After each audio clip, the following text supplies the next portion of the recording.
Bonjour, ici Éric Laliberté. Et Brigitte Aroni de Bottes et Vélo. On est présentement dans un petit pub à Charlottetown, un pub irlandais.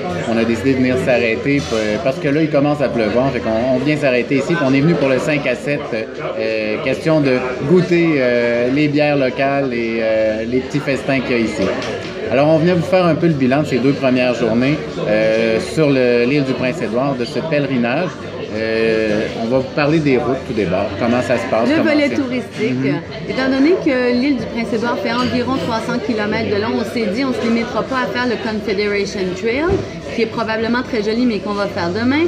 On va suivre également la route touristique panoramique qui longe le bord de l'eau. Donc, oui, c'est une route qui se fait très bien parce que justement, il y a très peu de circulation sur cette route. Peu de circulation, c'est des belles routes de campagne. Peu dénivelées aussi. Au bord de l'eau avec des beaux paysages, donc c'est vraiment très plaisant. L'entrée de la ville était un peu achalandée, mais dans l'ensemble, ici, sur l'île, les gens sont tellement courtois. Les Québécois auraient des croûtes à manger pour être aussi galants sur la route.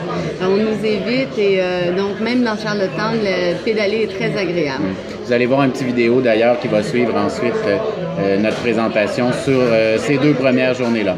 En arrivant à Charlottetown, bon, on s'est dit, on a fait seulement 37 km aujourd'hui parce qu'on voulait prendre le temps de visiter Charlottetown, mais aussi parce qu'il y a une auberge de jeunesse à Charlottetown. C'est la seule de toute l'île du Prince-Édouard et on voulait la visiter et en même temps découvrir, c'est ça, comment c'est ici. Charlottetown est très animée. C'est une ville touristique vraiment pas très grande, mais bien organisée pour le tourisme avec des bâtiments et une histoire qui sont intéressants à découvrir. Oui, vraiment bien. Oui. Ce qui nous a étonné aussi à l'auberge de jeunesse, c'est qu'en arrivant, on nous a tout fait visiter et ensuite on nous amène à la cuisine en nous disant voici tout ce qui est à votre disposition et on nous dit ensuite les patates sont gratuites. On a trouvé ça assez rigolo. On nous laisse les patates gratuitement à l'auberge de jeunesse.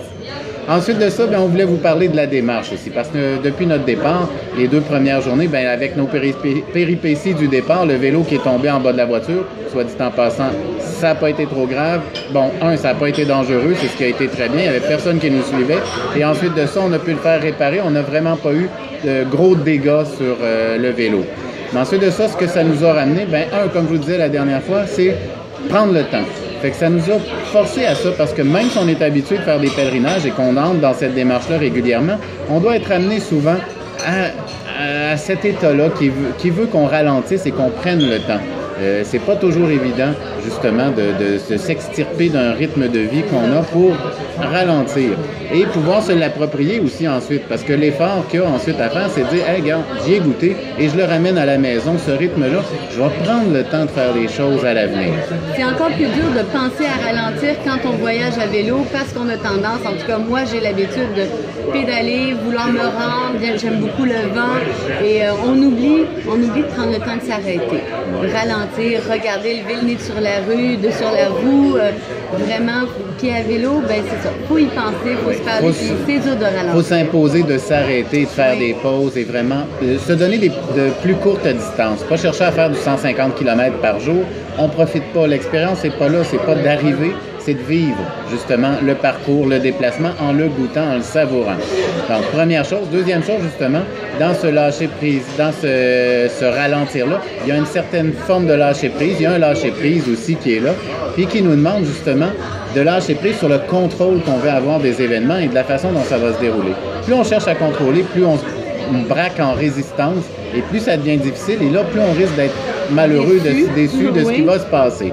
Plus j'accepte d'accueillir ce qui se passe et avec tout ce qui se produit, sans chercher à le contrôler, bien, j'entre dans ce mouvement-là, puis c'est là qu'il y a plein de découvertes qui se font, il y a plein de choses qui nous arrivent. Un peu comme ici ce soir, on se retrouve dans ce pub-là parce qu'on s'en allait souper, on savait pas trop où aller, il s'est mis à pleuvoir, on a dit on entre ici parce qu'on voulait pas se faire arroser, et puis on se retrouve dans un beau petit pub irlandais, très agréable, avec une bonne bière locale. Et des huîtres à 1$ pour le 4 à 6. C'est ça. Alors, on se prépare à cette petite dégustation. On vous laisse là-dessus. Les images de nos 2 premières journées vont suivre. À bientôt. À bientôt.